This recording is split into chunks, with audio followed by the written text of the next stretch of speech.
Hello दोस्तों, मेरा नाम नीरज। स्वागत है आपका ITI ट्रिक्स यूट्यूब चैनल पर।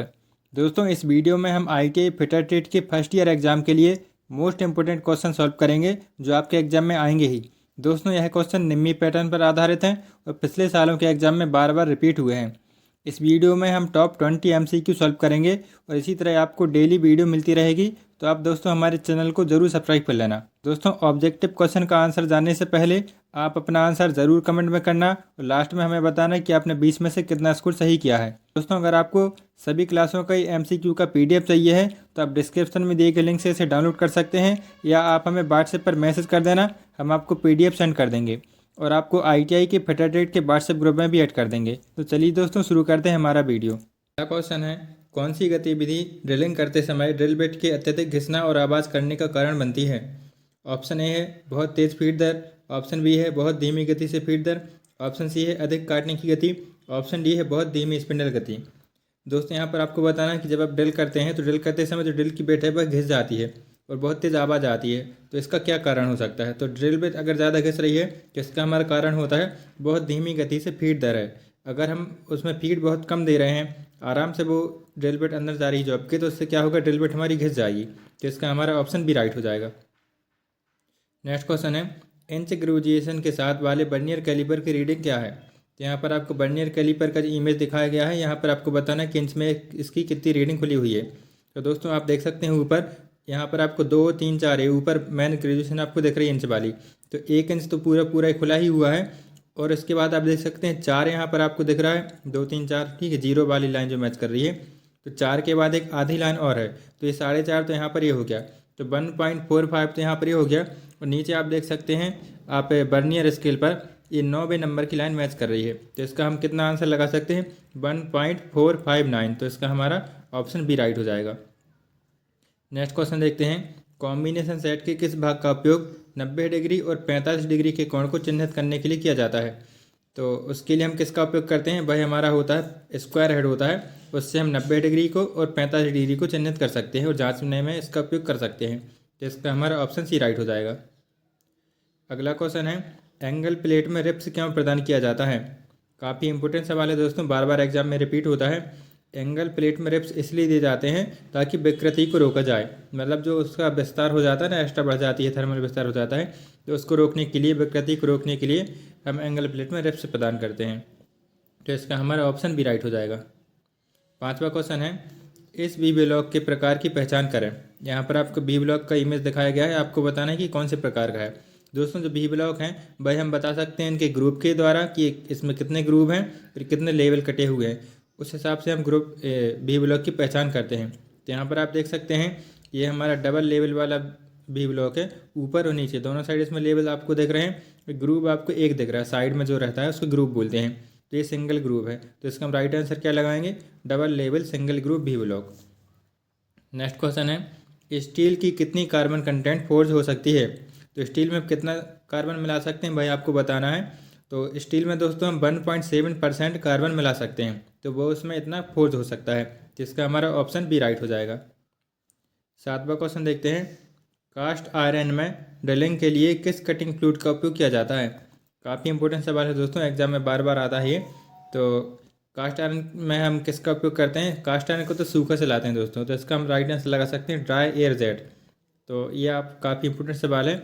और जो हमारा एल्यूमिनियम होता है, तो एल्यूमिनियम हम किसका उपयोग करते हैं? कैरोसिन का उपयोग करते हैं, ये भी बार बार एग्जाम में आता है। तो चलिए आठवां क्वेश्चन देखते हैं, रेडियल ड्रिल मशीन में एक्स के रूप में चिन्हित भाग का नाम दें। तो यहाँ पर आपको रेडियल ड्रिल मशीन का चित्र दिखाया गया है, आपको बताना है कि जो एक्स में चिन्हित कर रहा है इसको हम क्या बोलते हैं। तो ये हमारा होता है क्या? ये हमारा स्पिंडल हेड होता है। यहाँ पर आप स्पिंडल को फंसाते हैं और ये आगे पीछे दाएं बाएं कहीं भी इसको हम घुमा सकते हैं। तो 8वें का हमारा ऑप्शन डी राइट हो जाएगा, स्पिंडल हेड। 9वां क्वेश्चन देखते हैं, HSS high speed steel drill जिसका व्यास 24 mm और काटने की गति 30 मीटर पर मिनट के लिए माइल स्टील की ड्रिल करने के लिए धुरी गति ज्ञात कीजिए। तो आपके यहाँ पर कटिंग स्पीड बताना है। तो कटिंग स्पीड का फार्मूला अगर आपको याद होगा तो आप इसको सॉल्व कर सकते हैं। तो दोस्तों, कटिंग स्पीड का फार्मूला क्या होता है? π/dn/1000। ये फार्मूला इसका होता है। पाई का वैल्यू आप रखेंगे 22/7, डी यहाँ पर आपको दिखाया गया है, व्यास का मान 24 mm है, और एन मतलब आप बता सकते हैं इसकी गति कितनी है, ठीक, काटने की गति, आरपीएम इसको भी हम बोल सकते हैं, तो 30 मीटर पर मिनट ये है। तो इनको हम फार्मूला में रखेंगे और जो भी जैसे कट रहा होगा उसको हम काटेंगे, तो राइट आंसर हमारा कितना आएगा, आप इसको सॉल्व करके देख सकते हैं दोस्तों। तो ये हमारा 400 आरपीएम इसका आ जाएगा इनकी कटिंग स्पीड, तो इसका हमारा ऑप्शन सी राइट हो जाएगा। नेक्स्ट क्वेश्चन देखते हैं। छेद में रिवेट डालने के बाद प्लेटों को निकट लाने के लिए किसका उपयोग किया जाता है। तो जब हम प्लेटों को निकट लाते हैं, रिवेट जैसे हमने लगा दी है, तो उसके बाद दोनों प्लेटों को एकदम सटा के हम उसमें रिवेटिंग करेंगे, तो उसके लिए हम किसका उपयोग करते हैं, रिवेट सेट का उपयोग करते हैं दोस्तों। तो इसका हमारा ऑप्शन सी राइट हो जाएगा। 11वां क्वेश्चन देखते हैं। बैंड स्निप का उपयोग क्या है। तो बैंड स्निप का क्या फ़ायदा होता है, क्या उसका काम रहता है। तो भाई हमारा होता है सर्कुलर कट लगाने के लिए, जब भी हमें गोलाकार या सर्कुलर या कोई भी कर्व में काटना होता है तो हम बैंड स्निप का उपयोग करते हैं। तो हमारा डी आंसर इसका राइट हो जाएगा। 12वां क्वेश्चन है। लीवर शियर के इस भाग का नाम बताएं जो एक्स के रूप में चिन्हित है। तो यहाँ पर आपको लीवर शियर दिख रहा है, तो नीचे वाले भाग को हम क्या बोलते हैं, निचला ब्लेड बोलते हैं, ऊपर वाले को ऊपरी ब्लेड बोलते हैं, और ऊपर जो दिख रहा है उसको हम आर्म बोलते हैं, लीवर आर्म। तो इसका हमारा निचला ब्लेड, ऑप्शन सी राइट हो जाएगा। नेक्स्ट क्वेश्चन देखते हैं। इस सीट मेटल ऑपरेशन का नाम बताएं। तो यहाँ पर आपको सीट मेटल वाला जो औजार दिख रहा है ना, इसको हम क्या बोलते हैं, एक ग्रूविंग होता है। तो ग्रूविंग का उपयोग कहाँ किया जाता है, सीम को लॉक करने के लिए। तो सीमिंग ऑपरेशन हो रहा है सीट मेटल में, आपको जो यहाँ पर दिख रहा है इसको हम क्या बोलते हैं, ग्रूव बोलते हैं। तो इसका हमारा ऑप्शन ए राइट हो जाएगा। 14वां क्वेश्चन है। जिंक कोटेड आयरन का नाम बताइए। यहाँ पर आपको ऐसे आयरन का नाम बताना है लोहे का जिसमें जिंक की कोटिंग की जाती है, तो उसको हम क्या बोलते हैं, जीआई शीट बोलते हैं। जीआई मतलब क्या होता है, जस्तीकरण, ठीक है, जस्ता चढ़ा हुआ लोहा इसको हम बोलते हैं।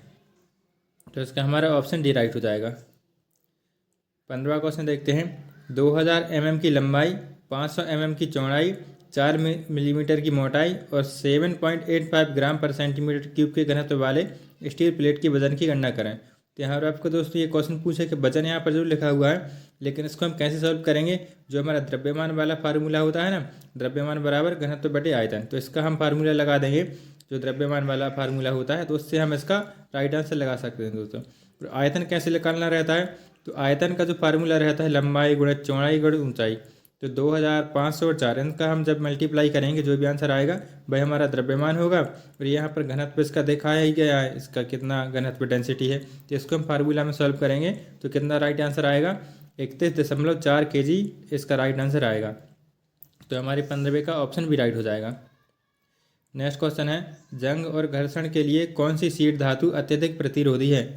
तो जंग और घर्षण से बचाने के लिए सबसे अच्छा कौन सी धातु होती है, एल्यूमिनियम होती है। यह काफ़ी अच्छी धातु होती है, इसका वजन भी काफ़ी हल्का होता है। इसका उपयोग हम कहाँ करते हैं, ज़्यादातर जो हवाई जहाज़ बनाने वाले कारखाने होते हैं वहाँ पर इसका उपयोग किया जाता है। तो इसका हमारा ऑप्शन सी राइट हो जाएगा। 17वां क्वेश्चन है। नियमित षष्ठभुज के फ्लैट से फ्लैट तक का साइज की गणना करने का सूत्र क्या है। तो हेक्सागन को एक फ्लैट से दूसरे फ्लैट तक की दूरी हम कैसे नापते हैं, उसको साइज निकालने का जो फार्मूला होता है दोस्तों वह हमारा होता है √3a होता है इसका फार्मूला। तो इसका हमारा ऑप्शन सी राइट हो जाएगा। 18वां क्वेश्चन है। सीट मेटल वर्क में स्टैक का उपयोग क्या है।